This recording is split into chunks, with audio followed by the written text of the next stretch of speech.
NCERT text book marigold book 1 की training के इस सत्र में आप सभी का स्वागत है। कल के सत्र में हमने इस ट्रेनिंग के एम्स एंड ऑब्जेक्टिव्स पर चर्चा की। आज हम स्कूल रेडीनेस प्रोग्राम के बारे में जानेंगे कि स्कूल रेडीनेस प्रोग्राम क्या है और हमें क्लास में इसे कैसे कंडक्ट कराना है। आइए हम एक वीडियो देखें जिसमें हम ये जानेंगे कि स्कूल रेडीनेस प्रोग्राम है क्या और इसके उद्देश्य क्या हैं।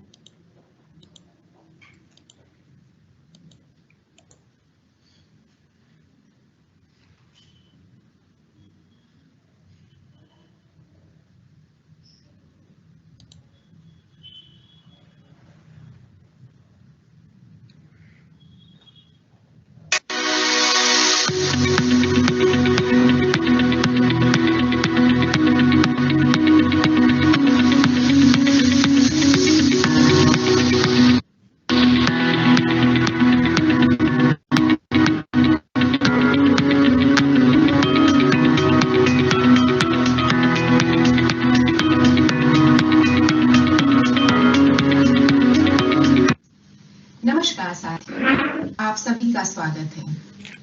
मॉड्यूल के इस भाग में हम जानेंगे कि स्कूल रेडीनेस प्रोग्राम क्या है, इसका उद्देश्य क्या है और टीचिंग लर्निंग प्रोसेस को यह प्रोग्राम कैसे मजबूत बनाएगा।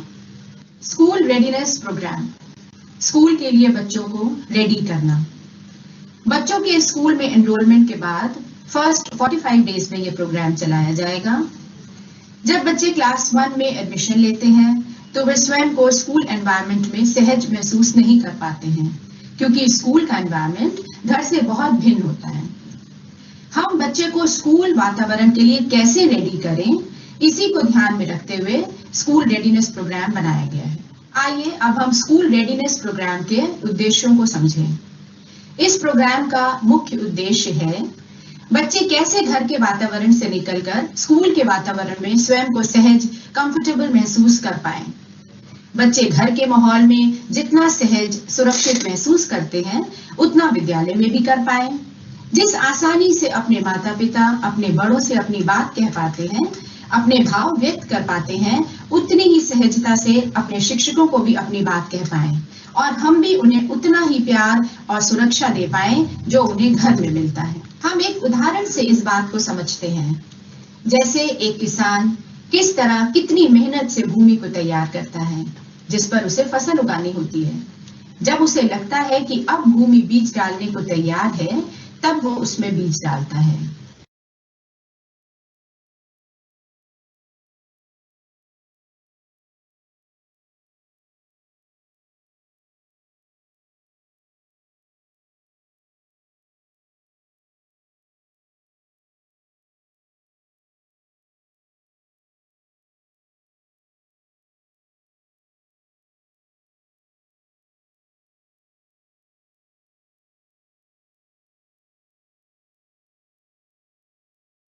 To learn.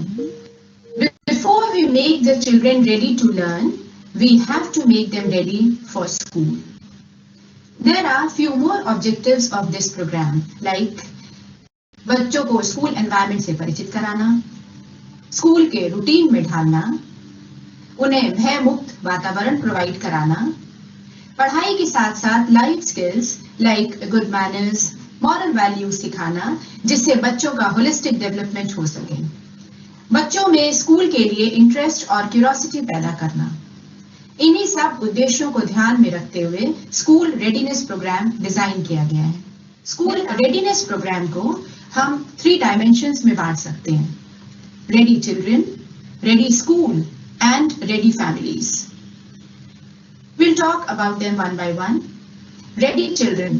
This dimension focuses on children's learning and development. Ready school focuses on the school environment. School का एनवायरनमेंट इतना पॉजिटिव हो और हम इतने वेलकमिंग हो कि बच्चे at ease at home feel कर सकें। Ready families. This dimension focuses on the parents' involvement in their children's learning and development. हम कह सकते हैं कि बच्चों के माता-पिता का इन्वॉल्वमेंट बच्चे की ओवरऑल पर्सनालिटी डेवलप करने में अहम भूमिका निभाता है। ये तीनों ही डायमेंशंस महत्वपूर्ण हैं और इनके तालमेल से हम अवश्य ही डिजायर्ड रिजल्ट्स अचीव कर सकते हैं। नींव जितनी मजबूत होगी, इमारत उतनी ही बुलंद होगी। ये स्कूल रेडीनेस प्रोग्राम बच्चे के सफल शिक्षण प्रक्रिया की मजबूत नींव तैयार करने में सहायक होगा। अगले भाग में हम देखेंगे कि इस 45 डेज के प्रोग्राम को क्लास में कैसे कंडक्ट कराएं। Thank you.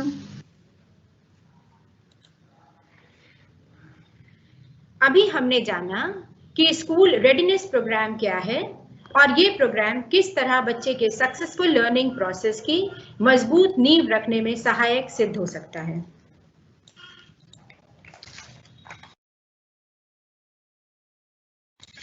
Receptiveness and ability to receive. Universally, children pass through identifiable stages of development. In each stage, there are certain limitations and certain capacities to the child's potentiality for learning. The development and skills to be attained have to be rooted in and correlated with the developmental stages of every child. Children under stress, anxiety, and with different linguistic backgrounds are not ready for learning. Hence, the child may be readied for learning by making use of what he already knows. The school readiness program is framed such that the child develops cognitive and motor skills and gets familiar with the school environment. हम इस बात से परिचित हैं कि बच्चे कक्षा 1 में पहली बार स्कूल के सेटअप में प्रवेश कर रहे हैं, तो उनको कंफर्टेबल एट होम फील करवाने के लिए we teacher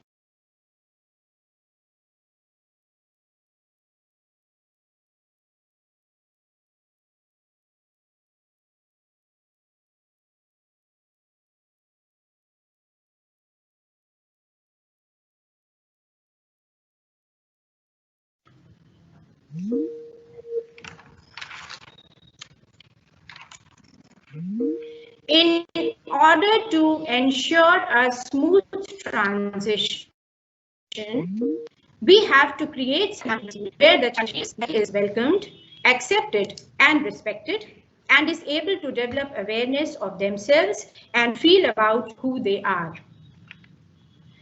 Gradually, they will be able to develop acceptable interpersonal social behavior towards their peers, teachers, and elders. Here we can see the main objectives of school readiness program are mentioned point-wise. Build a positive learning environment, bring the child into formal school system, ensure a smooth transition from home to school, make the students familiar with the surroundings, be able to develop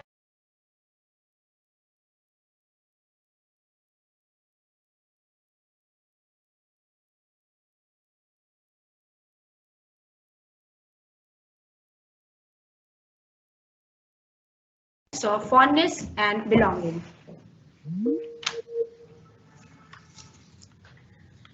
अगले video को देखने से पहले आइए हम clear हो जाएं कि स्कूल रेडीनेस प्रोग्राम कितने दिन का है और इसे कब चलाना है. The period of first 45 days out of the approximate 220 working days in the beginning of the session is considered to be utilized for school readiness program. The remaining working days, 220 minus 45, which comes to 175 days, would be judicially used to teach the 10 units of the textbooks. आइए अब एक video देखते हैं जिसमें briefly बताया गया है कि स्कूल रेडीनेस प्रोग्राम कैसे कंडक्ट कराया जाएगा.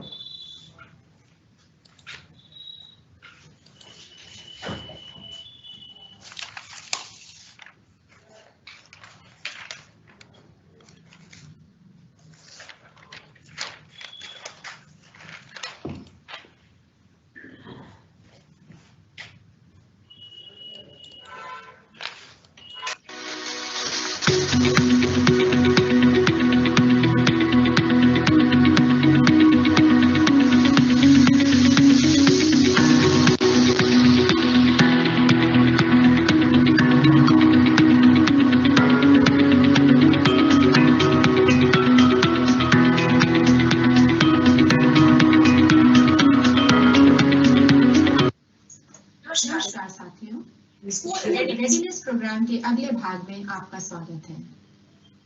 इस भाग में हम जानेंगे कि 45 डेज के इस प्रोग्राम को हम क्लास में कैसे कंडक्ट कराएं। The very first day, when the children come to school, try to make them comfortable. जब बच्चा पहले दिन स्कूल आता है, तो हम उससे ये एक्सपेक्ट नहीं कर सकते कि वो बहुत ही डिसिप्लिन्ड वे में क्लास में बैठेंगे। कुछ बच्चे रोते हैं, कुछ घर जाने की जिद करते हैं, तो ऐसे में बच्चों से हिंदी में या उनकी मातृभाषा में जनरल टॉक करें। टीचर कुछ अपनी कहें, कुछ उनकी अपना नाम बताएं, अपनी लाइक्स एंड डिसलाइक्स के बारे में बताएं। बच्चों से उनका नाम पूछें, उनकी लाइक्स एंड डिसलाइक्स के बारे में पूछें। किसी भी तरह का प्रेशर उन पर ना डालें। कुछ बच्चे बहुत जल्दी हमसे मिक्सअप हो जाते हैं, कुछ थोड़ा समय लेते हैं, तो we should try to give them their space. Morning assembly हमारे स्कूल रूटीन का एक बहुत ही महत्वपूर्ण हिस्सा है।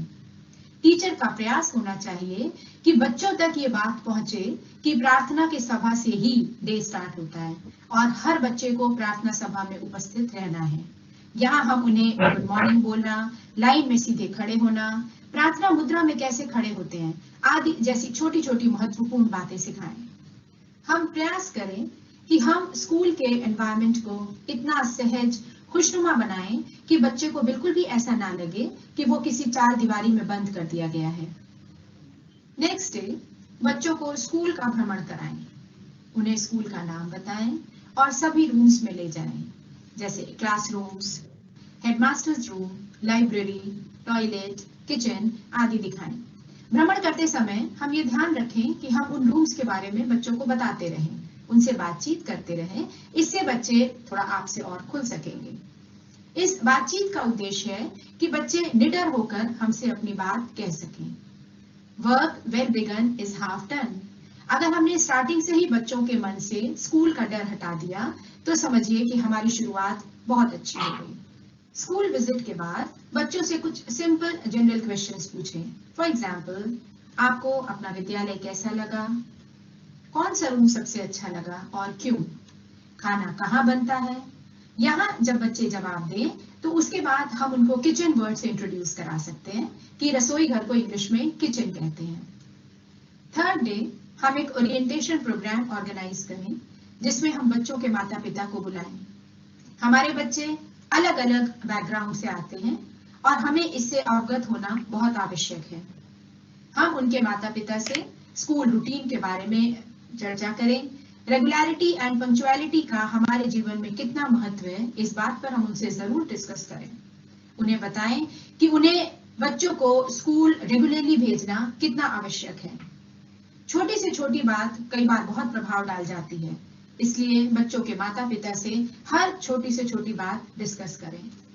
ओरिएंटेशन प्रोग्राम हमारे 45 डेज के स्कूल रेडीनेस प्रोग्राम में वैसे तो डे 3 में मेंशन किया गया है, पर हम पेरेंट्स के साथ इसी तरह की फॉलो अप मीटिंग्स अपनी आवश्यकता अनुसार, बच्चे की आवश्यकता अनुसार वीकली, 15 डेज पे या मंथ में एक बार ऑर्गेनाइज कर सकते हैं। फोर्थ डे से हम बच्चों को प्लेफुल मैनर में एक्शंस एंड जेस्चर्स के साथ राइम सिखाएं, स्टोरी सुनाएं, इंटरेस्टिंग एक्टिविटी एंड गेम्स कराएं। उनको भी कुछ सुनाने को कहें, जो भी उनको आता हो, पोएम, सॉन्ग, डांस, एनीथिंग। उनको आगे आकर परफॉर्म करने के लिए कहें, उनको इस बात के लिए मोटिवेट करें। हमें रेगुलर बेसिस पर क्लास में ऐसी एक्टिविटीज करानी चाहिए। गेम्स एंड एक्टिविटीज के साथ हम उन्हें क्राफ्ट वर्क भी सिखा सकते हैं, like making paper boats, kites, aeroplanes etcetera. इन एक्टिविटीज को भी वो बहुत मजे से करेंगे और एक्टिवली पार्टिसिपेट करेंगे। जो भी बच्चा सामने आकर कुछ बोले, उसके लिए क्लैपिंग करें और पूरी क्लास से क्लैपिंग करवाएं। Motivate them by saying good, very good, well done.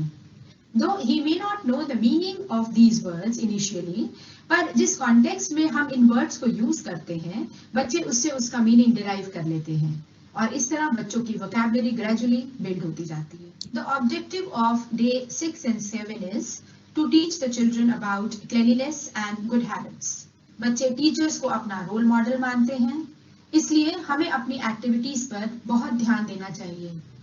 Practice what you teach. हम अपनी हर बात को, जैसे हम क्लास में कैसे बैठते हैं, हम कैसे बात करते हैं, हम अपनी चीजों को कैसे रखते हैं, सभी छोटी छोटी बातों पर हमें ध्यान रखना चाहिए।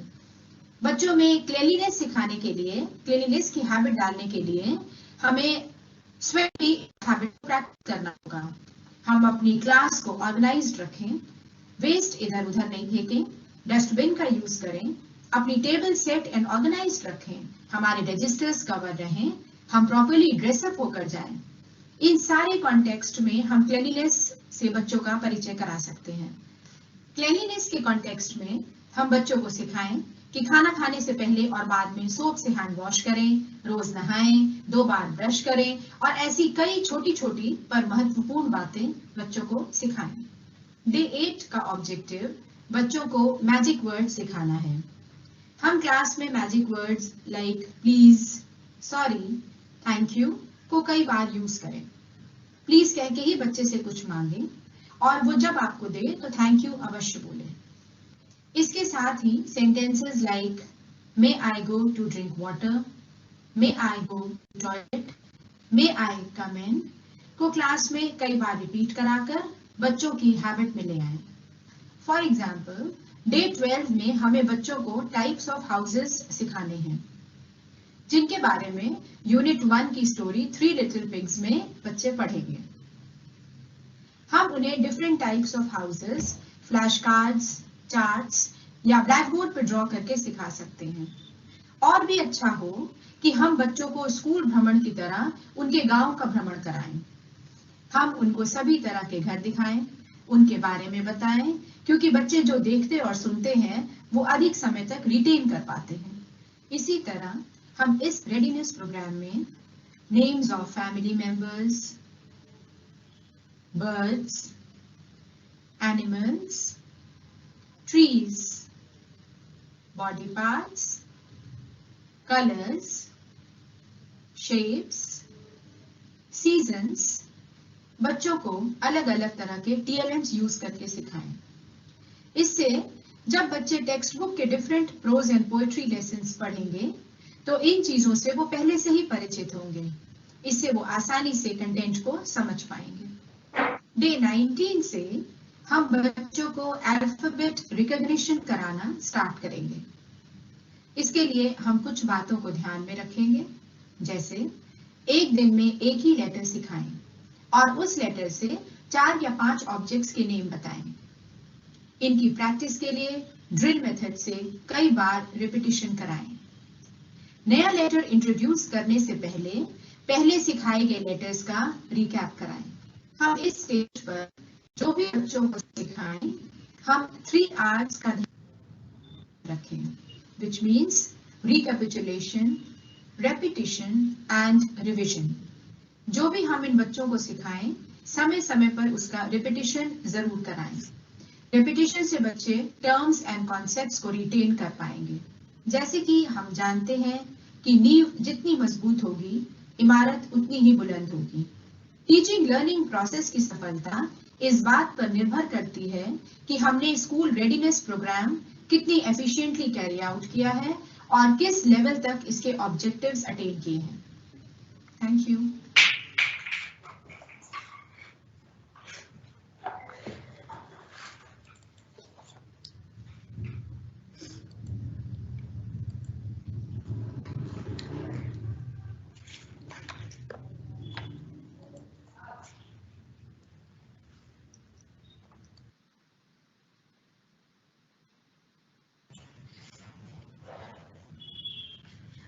आइए स्कूल रेडीनेस प्रोग्राम को थोड़ा और विस्तार से समझते हैं।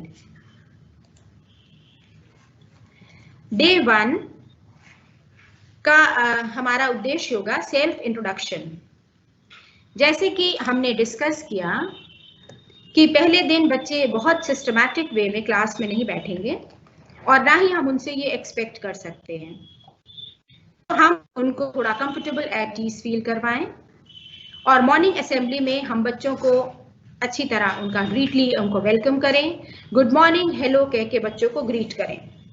थोड़ा अपनी कहें और थोड़ा उनकी सुने। अपना इंट्रोडक्शन बहुत ही सिंपल बोलचाल की भाषा में दें और बच्चों से भी उनका नाम पूछें। लैंग्वेज की कोई बाउंडेशन ना रखें। Give them freedom to express themselves in the language of their choice. हम बच्चों को अपना नाम बताएं और बच्चों से भी उनके बारे में पूछें, उनका नाम पूछें, इससे बच्चे थोड़ा आपसे घुल मिल सकेंगे। नाउ डे 2 का ऑब्जेक्टिव है नो योर स्कूल। हमारा एम होगा कि हम बच्चों को स्कूल दिखाएं, स्कूल भ्रमण कराएं। कई बार ऐसा होता है कि बच्चे सीधे अपनी क्लास में आते हैं और वो वहीं से बैग उठा के घर चले जाते हैं, अपने विद्यालय के बारे में ही वो ठीक से नहीं जानते। ऐसे में स्कूल भ्रमण से बच्चे अपने विद्यालय से भली भांति परिचित हो सकेंगे। उनको हम डिफरेंट रूम्स दिखाएं, like staff room, washroom, drinking water taps, handpump, toilets etcetera. हम उनको एक बार स्कूल का भ्रमण कराते समय उनको दिखाएं और उनके बारे में थोड़ा बहुत हम उनको बताते चलें। यहाँ पर हम उनको किचन वर्ड से भी इंट्रोड्यूस करा सकते हैं। हम उनसे पूछ सकते हैं कि खाना कहाँ बनता है। बच्चे तुरंत अगर रसोई घर बोले तो हम उनको यहाँ पे किचन वर्ड से इंट्रोड्यूस कराएं। हमारा उद्देश्य ये भी है कि बच्चे हमसे खुलते रहें, हम उनकी बात सुनते रहें और वो हमारी बात सुने। थर्ड डे हम एक orientation program with the parents organise करें। The teacher can ask the children to come with their parents and will talk to them about cleanliness and discipline. हम पेरेंट्स को, बच्चों के पेरेंट्स को उनके साथ बुलाएं और उनको क्लीनलीनेस, रेगुलरिटी, पंक्चुअलिटी, डिसिप्लिन आदि के बारे में बताएं कि उनका स्कूल बच्चों को भेजना रेगुलरली कितना आवश्यक है। इस तरह हम उनको भी बच्चों से जोड़ पाएंगे और वो अपने बच्चों की प्रोग्रेस से भी जुड़ पाएंगे। पेरेंट्स की भूमिका बच्चे की ओवरऑल पर्सनालिटी डेवलप करने में कितनी अहम है, इस बात को भी हम उन्हें समझाएं। ये ओरिएंटेशन प्रोग्राम वैसे तो थर्ड डे में मेंशन है हमारे इस मॉड्यूल में, लेकिन हम उनको टाइम टू टाइम पेरेंट्स को बुला सकते हैं। बच्चे की आवश्यकता के अनुसार उनको बुलाएं। हम उनको वीकली बुला सकते हैं, fortnightly and once in a month हम उनके साथ मीटिंग्स ऑर्गेनाइज कर सकते हैं और उनको बच्चे की रिपोर्ट दे सकते हैं। डे 4 में हम कोई भी पोएम रिसाइट कर सकते हैं इन देयर मदर टंग और Hindi with actions and gestures. जैसे कि यहाँ पर एक पोएम दी है, आइए हम इस कविता को हाव भाव से सीखते हैं। भले ही हम एक दूसरे को नहीं देख पा रहे हैं, फिर भी हम इसको रिपीट करके एंजॉय करें। आलू बोला मुझको खा लो, मैं तुमको मोटा कर दूंगा। पालक बोली मुझको खा लो, मैं तुमको ताकत दे दूंगी। साथ में गाजर मूली बोले, अगर हमें भी खा लोगे तो खूब बड़े हो जाओगे। इसी तरह की हम पोएम्स, एक्शंस एंड जेस्चर्स के साथ बच्चों को सुनाएं। बच्चे एंजॉय करेंगे और हम अपने साथ रिपीट करने को भी उनसे कहें। नेक्स्ट डे 5 का हमारा उद्देश्य है कि बच्चे अपने टैलेंट्स और इंटरेस्ट को एग्जिबिट करें। उनको जो भी बच्चे बोलना चाहें हम उन्हें अच्छी तरह सुने। कुछ बच्चे भजन सुनाते हैं, कुछ सॉन्ग सुनाते हैं, कुछ बच्चे डांस करने को कहते हैं। हम जो भी उन्हें कंफर्टेबली, जो भी वो बच्चे आगे आके करना चाहें, हम उनको करने के लिए मोटिवेट करें, उनको क्लैपिंग कराएं, उनके लिए उनको अप्रिशिएट करें, उनको गुड, वेरी गुड बोलें, जिससे बच्चे बहुत खुश होते हैं। और एप्रिसिएशन और तारीफ की भाषा तो हम सभी बहुत अच्छी तरह समझते हैं और हम उससे मोटिवेट होते हैं। तो हम उनको एग्जिबिट करने के लिए, अपने टैलेंट्स को एग्जिबिट करने का पूरा प्लेटफॉर्म दें। एक टॉपिक यहाँ पर, एक पॉइंट हमने ये भी मेंशन किया है, रिमूविंग स्कूल फोबिया। स्कूल जब बच्चे आते हैं, हमको भी पता है कि बच्चे कितने कंफर्ट जोन से स्कूल आते हैं और उनको ये स्कूल फोबिया हटाने के लिए हम तभी हटा पाएंगे जब हम बच्चे को बहुत ही कंफर्टेबल और एट ईज हम स्कूल में महसूस करा पाएंगे। क्योंकि बच्चा अपने घर में बहुत ही कंफर्टेबल रहता है, उसको स्कूल आने के लिए मोटिवेट वो तभी होगा जब हम स्कूल का एनवायरनमेंट बहुत ही फ्रेंडली और बहुत ही अच्छा बनाएंगे और तभी उसके मन से स्कूल का फोबिया हट पाएगा। तो हमारा ये प्रयास होना चाहिए कि हम स्कूल नाम का जो फोबिया बच्चों में आता है, और हमारे स्कूल के बच्चे, हमारे प्राइमरी के बच्चे कई बार स्कूल नहीं आना चाहते हैं, तो इस चीज़ को हमको यहीं पे उनका डर खत्म करना होगा और स्कूल को उनका फ्रेंड बना देना होगा कि बच्चे किस तरह स्कूल को अपना फ्रेंड समझें और वो आने के लिए बहुत क्यूरियस रहें और उनको अच्छा लगे स्कूल में। तो हमारा एम यहाँ पर एक ये है कि हम स्कूल फोबिया को रिमूव करें। नेक्स्ट, डे 6 में cleanliness in the class. The objective of day 6 is to inculcate the habit of cleanliness both inside and outside the classroom. Cleanliness की हम बहुत इम्पोर्टेंस हम सब अपने जीवन में समझते हैं, और हमें क्लेनलीनेस के बारे में ना सिर्फ हम प्रीच करें बल्कि हम प्रैक्टिस करें। टीचर को बच्चे अपना रोल मॉडल मानते हैं, और टीचर को स्वयं भी ये प्रैक्टिस करनी चाहिए कि वो अपनी हैबिट्स को बहुत ऐसे प्रेजेंट करे कि ये समझे कि बच्चा उनको बहुत माइन्यूटली ऑब्जर्व कर रहा है। For example, avoid scribbling on the wall. We should all first put the trash in the bin. Place your things in order. Avoid spilling the food. These all points are mentioned here. लेकिन इसके लिए हमें स्वयं को भी बहुत cleanliness को practice करना होगा। अपनी टेबल, अपने थिंग्स हमें बहुत ऑर्गेनाइज रखनी होंगी। हम खुद भी अपनी चीज़ों को इधर उधर ना फैलाएं और बच्चों को भी उस तरह से करने को कहें। Next is good habits. The objective of Day 7 is to inculcate good habits. Dr. Abdul Kalam का एक famous quote है, "You cannot change your future, but you can change your habits, and surely your habits will change your future." हम प्रयास करें कि बच्चों में good habits हम बचपन से ही inculcate करें, और हम स्वयं भी बच्चों के सामने किसी भी तरह का wrong example set नहीं करें। Like some good habits are mentioned here, like early to bed, early to rise, brush your teeth twice a day, take bath every day, exercise regularly, wash your hands before and after meals. इस चीज़ का हम भी स्वयं भी बहुत ध्यान रखें कि हम जब भी उनके आगे हम लंच करें तो हम भी अपने hands before and after meal ज़रूर वॉश करें। Then last point is avoid junk food. बच्चे चिप्स, बिस्किट्स इन सब के बहुत शौकीन होते हैं, तो उनको ये हम बताएं कि ये चीज़ें उनकी हेल्थ के लिए कितनी नुकसानदेह हैं, तो इस चीज़ को भी हम उनको स्टार्टिंग से ही ये हैबिट हम उनमें इनकलकेट करें। Though there are only 6 good habits mentioned here, but there are many more good habits which we must ensure that the children develop and practice in an effortless manner. Actually habits, हमने सुना है कि first we make our habits and then habits make us. तो हम जो भी habits हम ये बचपन में ही इनकलकेट करने पर हम क्यों एम्फसाइज करते हैं, प्रेशराइज करते हैं, क्योंकि बच्चा किस तरह से उसको एफर्टलेसली अपनी हैबिट में ले आए और ये उसको आगे के जीवन में बहुत हेल्पफुल होगा। तो हमारा उद्देश्य ये हैबिट्स को इनकलकेट करना होना चाहिए कि हम बचपन से ही उनमें बहुत अच्छी हैबिट्स इनकलकेट करें। Then our objective of day 8 is to teach them magic words. Magic words, we all know that there are many magic words which we use in day-to-day life, like please, sorry, thank you, excuse me, pardon. These all words are magic words. हम उनको बताएं कि ये हम इनको magic words क्यों कहते हैं, क्योंकि ये बिल्कुल मैजिक की तरह काम करते हैं। हम अगर किसी से प्यार से कोई चीज़ मांगते हैं तो वो कितनी अच्छी तरह से हमको वो देता है, तो and then when we get the things we say thank you.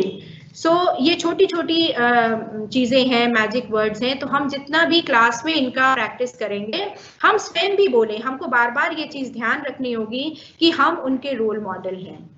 हम अगर बच्चों से कोई भी बुक या नोटबुक मांगते हैं तो हम उन्हें प्लीज कह के मांगे, and whenever they give you anything से थैंक यू। एंड इससे बच्चे भी अपने आप, हम एफर्ट नहीं करना पड़ेगा और वो बच्चे हमें फॉलो करेंगे और ये चीज़ वो हैबिट में ले आएंगे। सॉरी, हम कुछ भी अगर हमसे बाय मिस्टेक कुछ गिरता है या हमसे कोई हर्ट होता है तो वी शुड से सॉरी। तो बच्चों को हमें अलग से सिखाना नहीं पड़ेगा और बच्चे अपने आप इन अ वेरी एफर्टलेस मैनर वो खुद सीख जाएंगे और वो कब बोलने लगेंगे, वो कब प्रैक्टिस में उसको ले आएंगे, हमें ये पता नहीं चलेगा और बच्चों को भी ये नहीं पता चलेगा कि वो किस तरह से इतने वर्ड सीख गए। Now the aim of day 9 is story narration. Narration of a story by the teacher using puppets and pictures, and narration of a story by the students in their own words.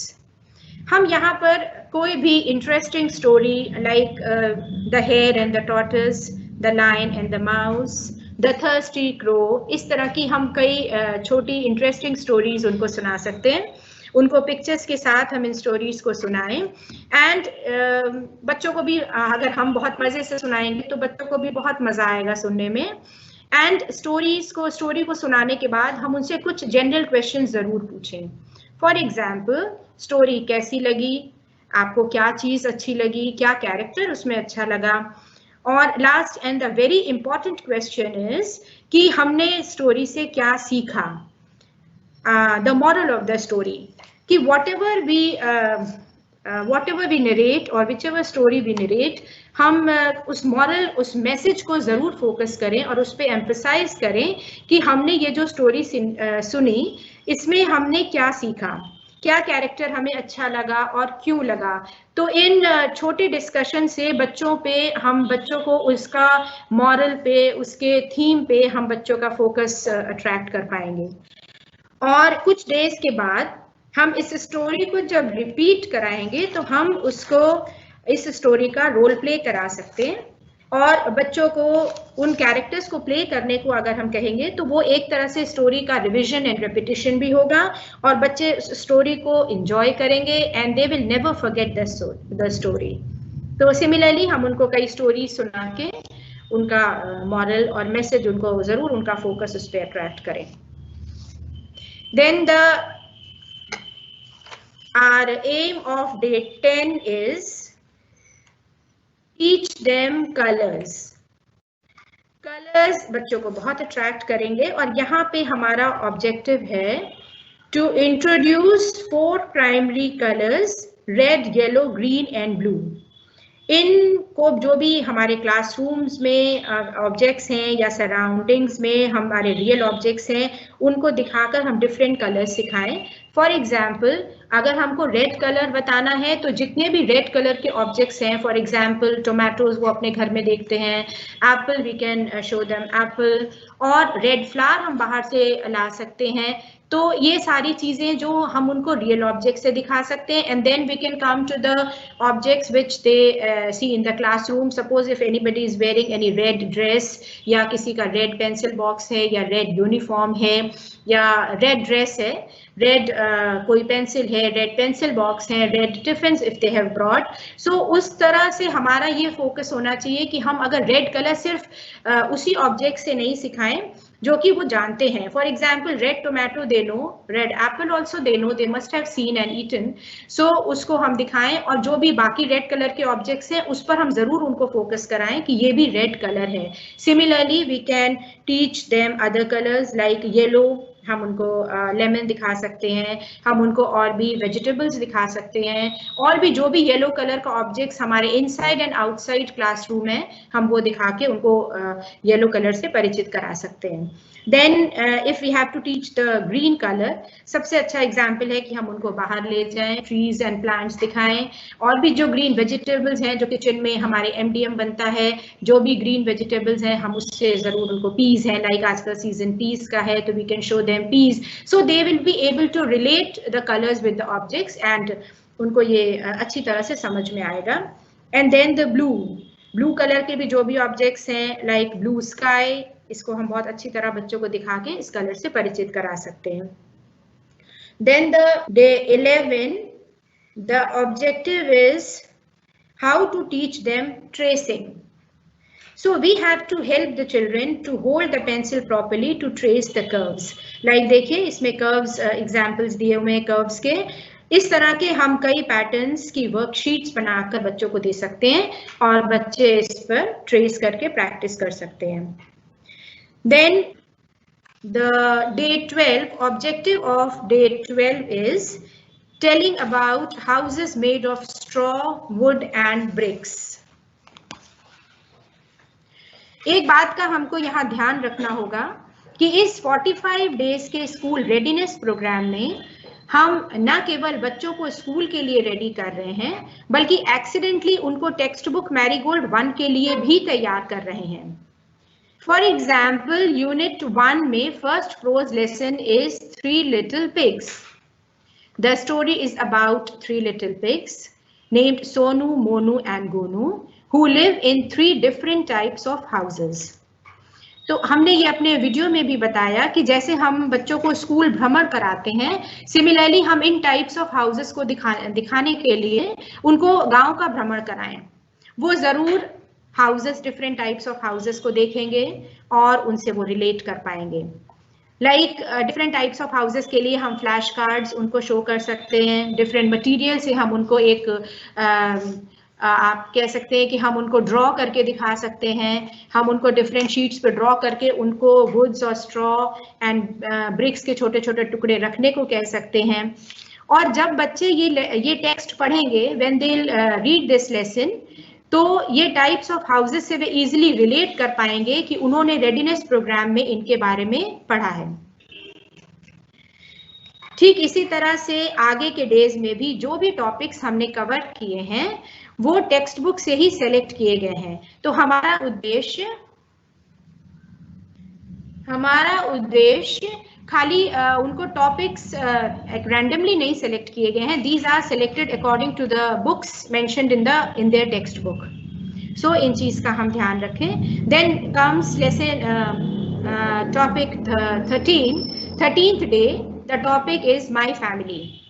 सो यहाँ पर हम उनके family members का names बताएं, conversation उनके family members के बारे में बताएं, उनके mother, father, grandmother, brother, sister, जो भी उनके फैमिली में मेंबर्स हैं उनके बारे में पूछें. यहाँ पर हम उनके नाम भी पूछ सकते हैं और कई बच्चों को नाम पता होता है तो वो बताते हैं. Next, the aim of day 14 is to teach them the kinds of birds. For example common birds जैसे वो आसपास देखते होंगे, hen, crow, parrot, sparrow, they must have surely seen in their surroundings. तो हम उनको दिखाएं. सबसे अच्छा होगा कि हम उनको बाहर ले जाकर दिखाएं. And we can also show them by different TLMs और उनके बारे में हम उनको English names and Hindi names से परिचित कराएं. Then the aim of day 15 is to teach them about kinds of animals. Like common animals जो वो अपने आसपास देखते हैं, लाइक डॉग है, cow, goat, these all animals we can show them. सबसे अच्छा होगा कि जब हम उनको दिखाते हैं तो वो बच्चे उनको तुरंत उनको वो रिटेन कर पाते हैं और वो कभी नहीं भूलते. अब यहाँ पर एक डोमेस्टिक एंड वाइल्ड एनिमल्स के बारे में है. तो डोमेस्टिक एनिमल्स से वो बहुत जल्दी वो समझ पाएंगे क्योंकि वो घरों में पालते हैं, काऊ, गोट, ये उनको देखते हैं वो. तो इस तरह से हम उनको डोमेस्टिक एनिमल्स के बारे में बताएं. एंड वाइल्ड एनिमल्स जो हमें अपने आसपास नहीं दिखते हैं, जंगल में मिलते हैं, हम थोड़ा ब्रीफिंग यहाँ पर वाइल्ड एनिमल्स की कर सकते हैं. Then the day 16 is about the trees. We have to show them different types of trees and tell them about the trees which they see in their surroundings. Then the aim of day 17 is to tell them the parts of body. Parts of body के लिए हम charts use कर सकते हैं. हम किसी बच्चे को बुलाएं और सामने हम उनके पार्ट्स उनको शो करें. फॉर एग्जांपल हम बहुत सारे इसमें पार्ट्स, एक दिन में हमारा ये एफर्ट ना हो कि हम सारे ही बॉडी पार्ट्स एक दिन में उनको बताएं पिक्चर के माध्यम से. तो हम उनको फर्स्ट डे फेस के पार्ट्स बता सकते हैं and then rest body parts हम उनको पिक्चर्स के माध्यम से आगे आने वाले दिनों में बता सकते हैं. हमें ध्यान रखना होगा कि हम बच्चों को जो भी टॉपिक पढ़ा रहे हैं उसका revision and repetition time to time करना बहुत इंपॉर्टेंट है. ना हम भूलें और ना ही हम बच्चों को भूलने दें, क्योंकि अगर हम भूल गए कि हमें इस टॉपिक को रिपीट कराना है तो बच्चे भी इसको भूल जाएंगे. So please try to remember this कि हम उनको किस तरह से उनको हम आगे कराएं. Then the aim of day 18 is introduction of alphabet. यहाँ पे हम उनको अल्फाबेट से इंट्रोड्यूस कराना शुरू करेंगे. फॉर एग्जाम्पल हम फर्स्ट डे हम ये पोएम बता सकते हैं, like we all must be doing it and we all do it. Like आइए इस पोएम को इसको हम सीखते हैं और आप भी इसको गाइए। Come little children, come to me, I will teach you A, B, C. A, B, C, D, E, F, G, H, I, J, K, L, M, N, O, P. L, M, N, O, P, Q, R, S, T, U, V, W, X, Y, Z. X, Y, Z, sugar on your bread. If you don't like it, you may go to bed. इसी तरह हम different poems और rhymes बच्चों को करा सकते हैं। Now the next day is 19 and the aim is we'll start here from the identification of letter A and its sound. Sound पे भी हमारा फोकस होना चाहिए कि जब हम लेटर ए सिखाएं तो हम थोड़ा परिचय उनके साउंड्स का भी उसके साउंड्स का भी बच्चों को दें। यहाँ पे 4 एग्जाम्पल्स दिए हुए हैं। The words beginning with letter A like apple, ant, aeroplane, arrow. So इस तरह से हम बच्चों को डिफरेंट ए से स्टार्ट हुए ऑब्जेक्ट्स हम उनको दिखा सकते हैं। फिर यहाँ पे शेप्स एंड कलर्स की भी बात है। Colours we have already taught them and they are already acquainted with the colours red, blue, green, yellow. यहाँ हमें उनको शेप्स से इंट्रोड्यूस कराना है। Like we have to introduce these shapes, circle, square, rectangle and triangle and correlate the shapes with the similar shaped objects around them. Suppose अगर हम उनको circle सिखा रहे हैं तो हम circle या round चीजें उनको दिखाएं और triangle दिखा रहे हैं तो हम उनको triangle चीजें भी हमारे आसपास है हम उनको दिखाएं and similarly square and rectangle. अब आगे हम हमारा day 20 का aim है to teach them letter B. अब लेटर बी को हम उनको सिखाएं, बी का साउंड उनको बताएं and few object starting with letter B से हम उनको परिचय कराएं। हम उन्हें यहाँ पे एक क्राफ्ट वर्क है, अगर हम स्टार्टिंग में हमारे पास टाइम होता है तो हमको डिफरेंट क्राफ्ट उनको सिखाएं, उन्हें कलर्ड शीट्स दें और साथ में उनको हम ये करते हुए different types of paper boats, flowers, aeroplanes हम बनवा सकते हैं, उनके सामने बनाएं और उनको भी उसमें शामिल करें जिससे बच्चे उसको एंजॉय कर सकें। The next day objective is to make them identify the letter C with its sound and different objects of letter C, starting with letter C. Like इसमें examples दिए हुए हैं. And then एक चीज इसमें और है fun with fingers, making pictures of flowers, animals and birds with the help of finger impressions. Like ये देखिए for example इसमें दिया है कि किस तरह thumb से हम impressions बना के और बच्चों को different objects या things बनाना सिखा सकते हैं. The aim of day 22 is to introduce letter D and एक चीज हम ये ध्यान रखें कि जब भी हम आगे के अल्फाबेट्स बताएं हम पीछे वाले अल्फाबेट जरूर रिकैपिचुलेट कराएं जिससे कि वो उनको भूले नहीं। हमने जैसे D पढ़ाया तो हम A, B and C को भी हम इंट्रोड्यूस करें एंड देन यहाँ पे 4 एग्जाम्पल्स हैं डी के, उनको भी हम बताएं। यहाँ पर एक फैमिली ट्री का एग्जाम्पल है कि फैमिली ट्री हम उनको किस तरह से फैमिली ट्री बनाना सिखाएं और उनको डिफरेंट एक ट्री बना के उनके पिक्चर्स हम उनको लाने को कहें और उस पर पेस्ट करें। Then the objective of day 23 is to introduce letter E. हमने ये देखेंगे हम कि हमारे जो आगे के काफी दिनों में हमारा ये अल्फाबेट हमें प्रैक्टिस कराना है, तो जैसे हमने कराया इसी तरह से हम आगे अपने अल्फाबेट्स हम उनको सिखाएंगे और उनसे रिलेटेड हम ऑब्जेक्ट्स और डिफरेंट जो भी उनके आसपास की चीजें हैं हम उनसे रिलेटेड उसके एग्जाम्पल्स उनको देते जाएंगे। Then day 24 is to make them learn alphabet F and similarly day 25 is learn the letter, we have to teach them letter G. Then day 26 learn the letter, we have to make them learn the letter H और different objects हम उनको सिखाएं। Then day 27 is to teach them letter L, its sound and the objects starting with letter I. आगे भी हम इस तरह से लेटर J है, लेटर K को उसको हम परिचित कराएं, उसके साउंड से परिचित कराएं एंड डिफरेंट ऑब्जेक्ट्स जो हम उनको बता सकते हैं हम उनको बताएं। तो इसी तरह हम अल्फाबेट्स उनको सिखा सकते हैं।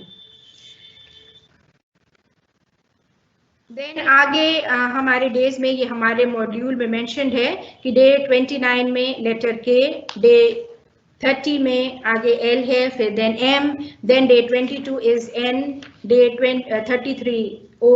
Similarly letter P, Q, R, S, T, ऐसे हम Z तक उनको इंट्रोड्यूस कराएं और उनको डिफरेंट ऑब्जेक्ट्स दिखाते जाएं.